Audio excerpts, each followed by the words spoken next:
ರಾಯಚೂರು ಜಿಲ್ಲಾ ದೇವದುರ್ಗ ತಾಲೂಕು ಮಲ್ಕಂದಿನ್ನಿ ನಮ್ಮೂರು ಹುಡುಗರು ಎಮ್ನೂರಿಗೆ ಶಾಲೆಗೆ ಹೋಗ್ತಿದ್ರು.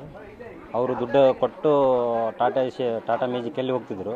ಅದು ಏನೋ ಪ್ರಾಬ್ಲಮ್ ಆಗಿ ಅವರು ಆಗ ಹೋಗೋದು ಬಿಟ್ಟು ನಡ್ಕೊಂತ ಹೋಗ್ತಿದ್ರು.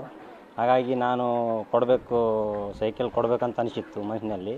ಆಗ ನಮ್ಮ ಹುಡುಗರಿಗೆ ಕೇಳಿದೆ, 8ನೇ ಕ್ಲಾಸ್ ಹುಡುಗರಿಗೆ, ನಿಮಗೆ ಸೈಕಲ್ ಕೊಡಿಸ್ತೀನಿ ತಗೊಂತೀನಿ ಅಂತ ಕೇಳಿದೆ. ಹಾಂ ಸರಿ ತಗೊಂತೀನಿ ಅಂತಂದರು. ಆಗ ನಾನು ನಮ್ಮ ಶ್ರೀ ಹಿರೇಗೌಡದೈನ ಕಡೆ ಶನಿವಾರ ದಿನ ಕೊಡಬೇಕಂತ ಅಂದ್ಕೊಂಡಿದ್ದೆ. ಅದು ಕೊಟ್ಟಿದ್ದೇನೆ. ಖರ್ಚು 40,000 ರೂಪಾಯಿ ಆಗಿದೆ.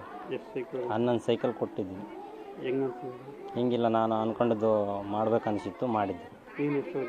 ನಾನು 5ನೇ ಕ್ಲಾಸ್ ಓದಿ